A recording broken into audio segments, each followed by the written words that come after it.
Olá, está começando o Momento Jurídico, um programa da TV Legislativa dedicado a informar e esclarecer o cidadão sobre seus direitos e deveres. Nesta primeira edição, nós conversamos com o presidente da OAB, Ordem dos Advogados do Brasil, de São José dos Campos, o Klaus Calegão. Obrigada pela presença. Eu é que agradeço pela oportunidade, pelo espaço e espero colaborar aí com esse programa Momento Jurídico. Com relação à atuação da OAB, qual tem sido o maior foco aqui na cidade e quantos são os associados atualmente?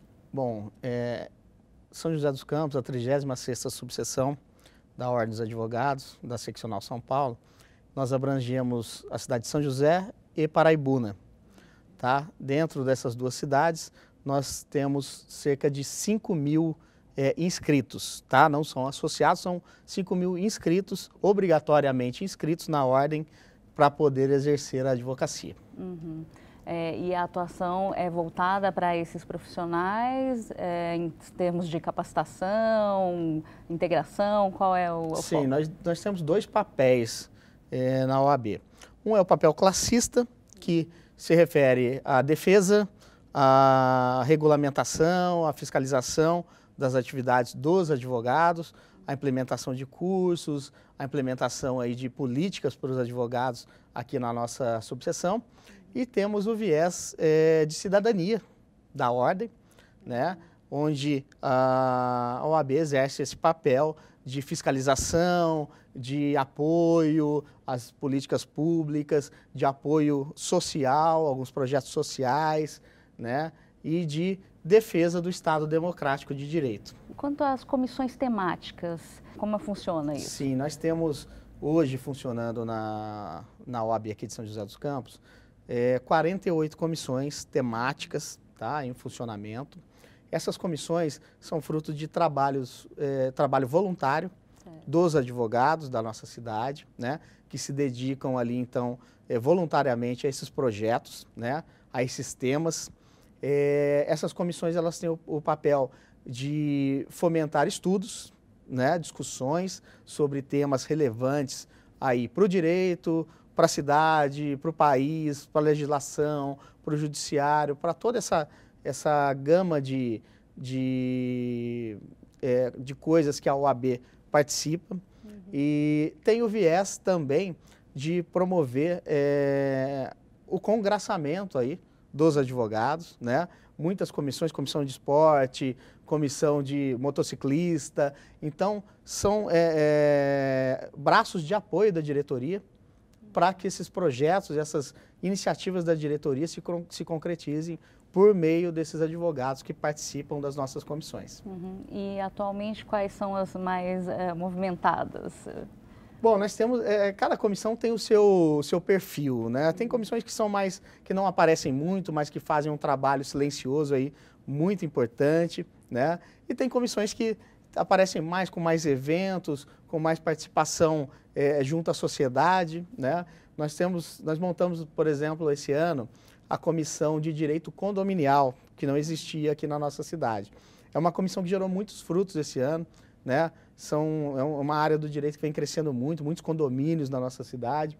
Então, fizeram vários eventos, fizeram várias palestras. Tem uma comissão que ela sempre se destaca muito, que é a Comissão do Direito de Família, né? Que promove muitos eventos de interesse da sociedade, né? Direito do consumidor, tivemos um fórum aqui na Câmara mesmo, junto com o PROCON, em parceria com o PROCON. Então, são várias comissões, eu posso até ser injusto aqui, né, de não lembrar de todas. Realmente é um trabalho muito profícuo, muito grande, mais de 400 colegas participando como membros dessas comissões. E a gente fica muito orgulhoso de ver esse trabalho executado aí como foi no ano de 2019. Agora, em âmbito nacional, quais temas, né, ou assuntos têm chamado mais a atenção da OAB? A gente vive em um cenário de várias mudanças, reformas, né, na legislação. O que tem mais chamado a atenção?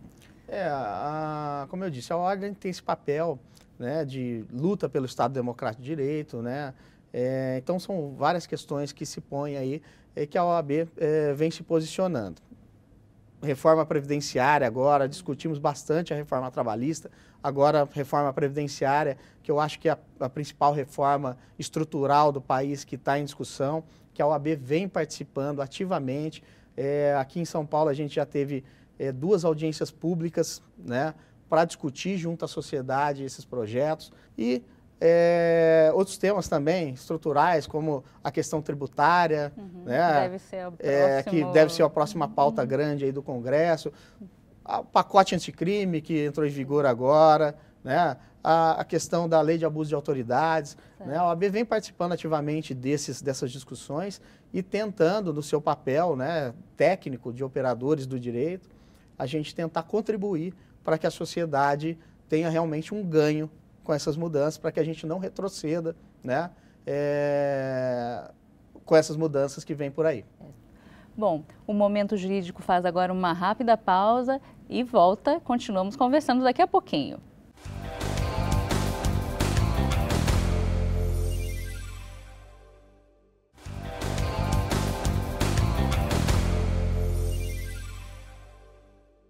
O Momento Jurídico está de volta. Nesta edição, nós conversamos com o presidente da OAB de São José, o Klaus Calegão.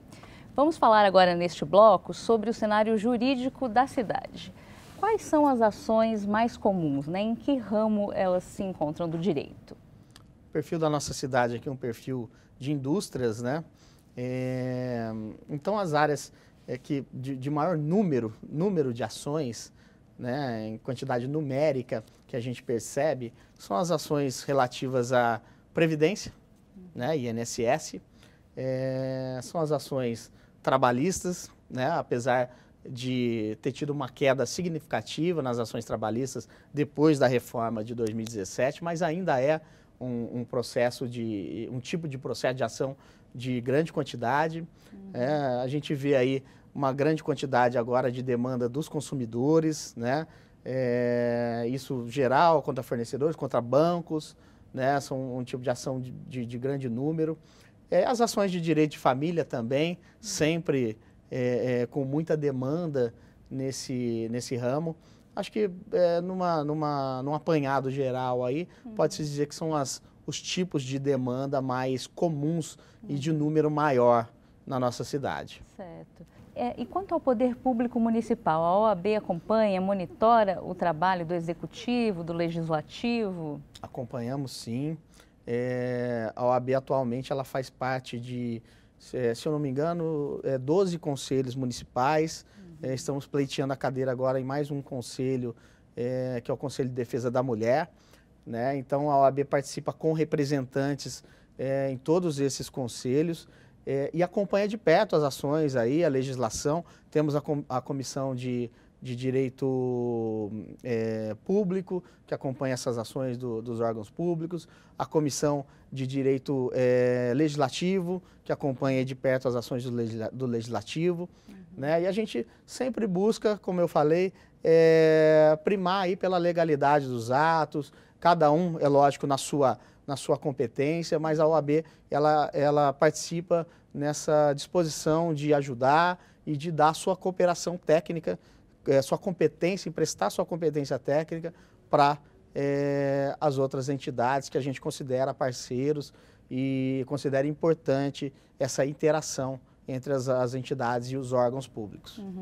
E com relação ao Poder Judiciário, que é o mais afeto, né, a Sim. atividade da advocacia, como que é essa relação da OAB? A gente, aqui em São José dos Campos, tem uma relação, eu posso dizer, muito boa, né? Uma relação de parceria. É lógico que os embates do dia a dia são naturais, né? Os interesses de cada classe, de cada órgão, às vezes se contrastam, né? Mas você tendo uma relação cordial, urbana e um canal de comunicação bom, você consegue resolver esses conflitos aí de uma maneira mais tranquila, de uma maneira mais fácil, né? Então, eu posso dizer que a gente desenvolveu durante alguns anos aí, que eu já estou na diretoria, já há 7, 8 anos de diretoria da OAB, a gente conseguiu desenvolver um trabalho e uma parceria muito interessante com o Poder Judiciário, uma relação de respeito e que a gente leva hoje em dia com muito orgulho e que nos traz muitos benefícios. A gente tem um dado aqui que no Brasil há mais de 1.100.000 advogados, né? O que per capita aí dá cerca de um advogado para cada 174 habitantes. Isso é uma das taxas aí de países com mais advogados por habitante no mundo, né? O que esses números revelam? Com essa quantidade de advogados, o acesso à defesa dos direitos poderia ser mais facilitado, mais fácil do que é? Isso, uma primeira análise, na minha opinião, revela um problema que nós temos. Existe uma proliferação muito grande de cursos jurídicos, nem sempre acompanhado da qualidade necessária para se desenvolver uma atividade que é de suma importância e que mexe com bens muito caros ao cidadão, né? Sua liberdade, o seu patrimônio, a sua honra, né? O seu trabalho. Aí veio a discussão agora da questão do exame de ordem, né? Da possibilidade ou não de extinção desse exame de ordem. Que tem uma taxa de aprovação Isso nos preocupou muito, baixa, porque né? A taxa de aprovação, em torno de 10% a 20%, já revela que a maioria não está preparada para entrar no mercado de trabalho. E mesmo assim, é uma quantidade grande, né? E mesmo assim nós temos problemas com profissionais que estão mal preparados. Para complementar aí a pergunta, eu não vejo muita a relação entre a quantidade de advogados e o acesso, né, e a facilidade de acesso. Hoje em dia há muitas iniciativas de facilitar o acesso do cidadão ao judiciário, né, a juizado especial, Sejusques, né, são iniciativas do tribunal para desafogar um pouco o tribunal da quantidade de processos, né, mas eu não vejo a relação direta entre a quantidade de advogados e a facilidade de acesso. Eu acho que o que facilita o acesso ao judiciário é estrutura.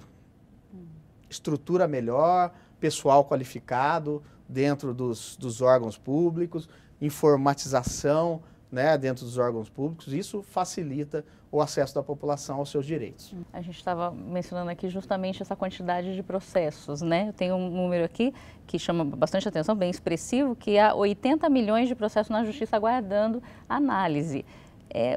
O que é possível fazer para agilizar isso? Um passivo gigantesco, né? Um passivo gigantesco. Isso se reflete na nossa profissão, infelizmente, porque o resultado é muito demorado de um processo judicial, né? Reflete na vida do cidadão, que às vezes fica esperando aí 10, 12, 15, 20 anos para ter uma decisão sobre uma questão que é de suma importância na sua vida. Então, é um dado muito preocupante, né? Mas é o que eu disse, volto a dizer, é uma questão estrutural que a gente tem que resolver no nosso país, né? O Tribunal de Justiça do Estado de São Paulo, o estado mais rico da federação, é um dos tribunais mais carregados e mais lentos em termos de decisão do país, por questão de orçamento, né, que não dá conta da demanda. Falta servidor, o número de juízes é insuficiente, a informatização ainda é insuficiente. Então, nós temos que dar acho que nós temos que dar um salto, né, de qualidade em estrutura, tanto de informática, de pessoal, né, de qualificação de servidores, para que isso seja resolvido. Nesse esforço também existem alternativas, a conciliação, por exemplo? Isso é de suma importância a população tomar consciência disso, né, dentro dessa estrutura que temos hoje em dia, desse passivo aí de processos, que o Tribunal de Justiça de São Paulo ele vem fomentando muito os meios alternativos de solução de conflito, conciliação, mediação, toda essa gama de ferramentas que a gente tem para solucionar conflitos que não seja por meio de um processo judicial e de uma sentença, sempre com a participação do advogado, do técnico do direito para orientar a população. A gente sempre diz isso e alerta, né, para que a população, quando vai discutir alguma demanda, algum problema que tem, sempre se valer de um técnico, do advogado inscrito na ordem, que tem conhecimento técnico para orientar sobre aquela demanda, mas não necessariamente um processo judicial. E mais ágil e... Mais ágil, mais barato, o problema é resolvido de uma forma mais eficaz, porque as partes se envolvem na solução do problema. Tá certo. Bom, a gente continua daqui a pouco, vamos fazer um rápido intervalo, não saia daí.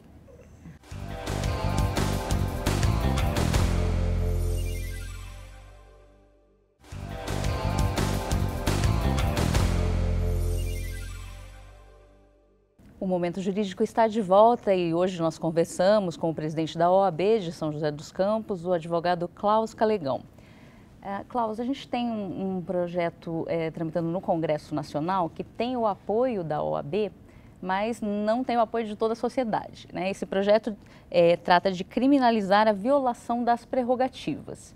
Para quem não conhece, né, ou não sabe o que é prerrogativa, então as prerrogativas são direitos que garantem as condições para que o profissional da advocacia exerça a defesa dos seus clientes com autonomia. Por exemplo, a inviolabilidade do escritório, da correspondência, o sigilo da comunicação com o seu cliente e o livre acesso a espaços e processos. Isso está previsto no Estatuto da Advocacia, que é uma lei de 94.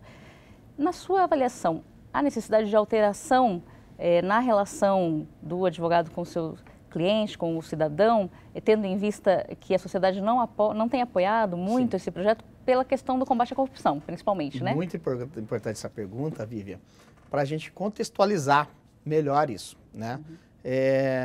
Essa questão da violação das prerrogativas do advogado, ela entrou no mesmo projeto da lei do pacote de abuso de autoridade. Dentro desse contexto de corrupção, de combate à corrupção, de lava-jato no nosso país, quer dizer, ficou uma questão parecendo que isso é um suporte para a corrupção. E não é nada disso, né? As prerrogativas do advogado não são direitos ou benesses do advogado. Elas servem para garantir os direitos do cidadão.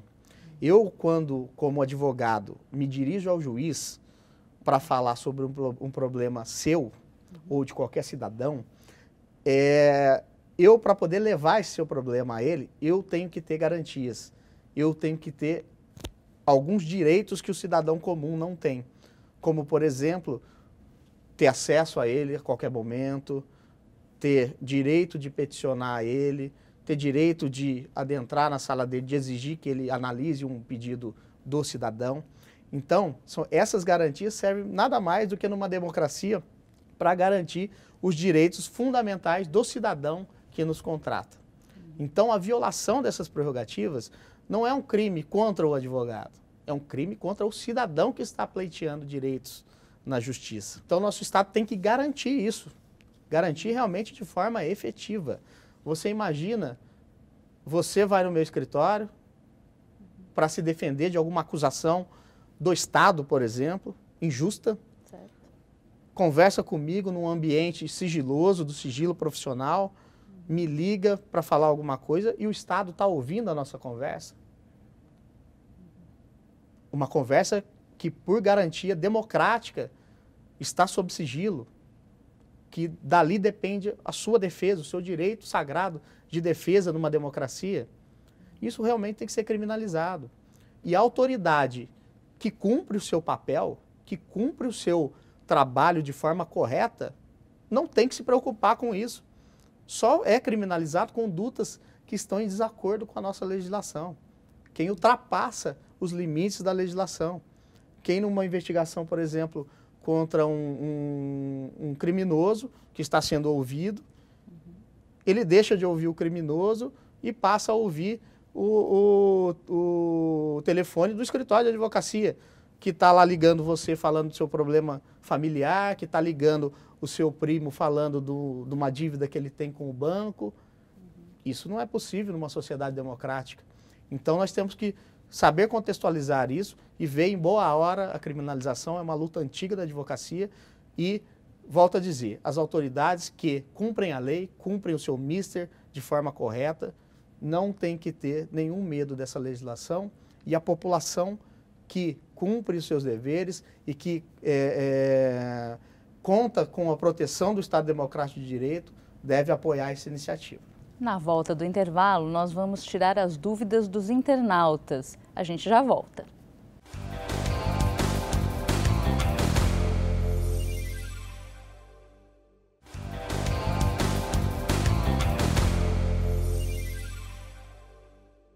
O Momento Jurídico está de volta e agora nós vamos ver as perguntas enviadas pelos internautas nas redes sociais da Câmara. Bom, a primeira da Tamires Trindade é: a OAB mantém algum serviço destinado à população? Bom, especificamente aqui em São José, não. Tá? A OAB, no geral, faz um serviço muito importante à população aqui no estado de São Paulo, que é a triagem da assistência judiciária gratuita. Certo. Tá? Aqui em São José, como nós temos um escritório da Defensoria Pública, eles fazem essa triagem, tá? E aí a gente, por meio dos advogados inscritos na OAB, faz esse atendimento à população. A OAB presta uma gama de serviços sociais aí de parceria, de atendimento à população, de orientação jurídica, junto a parceiros como as igrejas, a prefeitura, o projeto da Conexão Juventude e a nossa feira jurídica anual, onde a gente procura trazer a OAB para perto da população, e a gente, dentro desse trabalho de viés social, consegue fazer essa aproximação com a população bem bacana. Bom, mais uma pergunta, essa do Benek. Então, que cuidados se deve tomar ao escolher e contratar um advogado? Bom, isso é muito importante também, esclarecer a população. Quando for contratar um advogado, sempre busque informações do profissional. O modo mais fácil e seguro de se buscar essa informação é pelo site da OAB. Tá? Você buscar lá oabsp.org.br, você vai ter lá advogados inscritos, você vai clicar o nome do advogado lá, a sua OAB, você vai verificar se ele realmente é inscrito na ordem dos advogados, se ele está apto a advogar, né, pelo seu número de ordem. Então, sempre que for contratar um advogado, solicite o nome, solicite o número de inscrição na OAB. E as referências, né? Sempre procure referências, junto à ordem realmente, ligue lá, a outros colegas advogados, com outros clientes que já foram atendidos por esse colega advogado. As referências são muito importantes, mas principalmente se a sua inscrição está regular na Ordem dos Advogados do Brasil. Complementando essa questão enviada pelo internauta, no caso de um cidadão que tenha sido lesado por um profissional que se diz advogado, ou Sim. advogado mesmo, né, a quem ele pode recorrer, o que ele pode fazer? Bom, são dois casos. Muitas vezes a pessoa ela acaba sendo iludida por alguém que não é advogado, né, e que se passa como advogado. Isso pode ser denunciado na nossa comissão de ética da OAB e também na polícia. Isso se trata de exercício legal da profissão, é crime previsto no Código Penal, então isso pode ser levado tanto à polícia quanto à nossa OAB, tá? Diretamente, para que a gente tome as providências. E existe o profissional inscrito na ordem que, infelizmente, por uma condição ou outra, presta um serviço não de qualidade ou que vá contra as nossas normas éticas. Em São José dos Campos, toda quarta-feira, tá? No período da manhã, das 9 à 1 da tarde, existe nossa comissão de ética, ela atende a população e os demais advogados também, que queiram fazer qualquer tipo de denúncia contra um colega inscrito na ordem que, por sua vez, tenha infringido qualquer dessas normas éticas aí que ele está vinculado. Dependendo da condição, da situação, se realmente o advogado infringiu alguma norma ética ou cometeu algum crime ou um serviço de má qualidade, a comissão de ética vai encaminhar esse problema para o nosso tribunal ético, que pode até chegar a punir o advogado, né, com pena de suspensão, de exclusão, que tenha cometido algum ilícito ou tenha infringido normas éticas.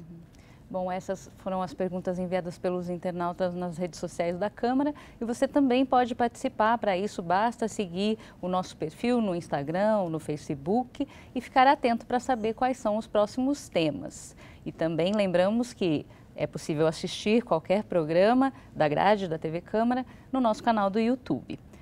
Eu agradeço a presença do nosso entrevistado, o presidente da OAB de São José, Klaus Calegão, e também a você que nos assistiu. Até o próximo Momento Jurídico.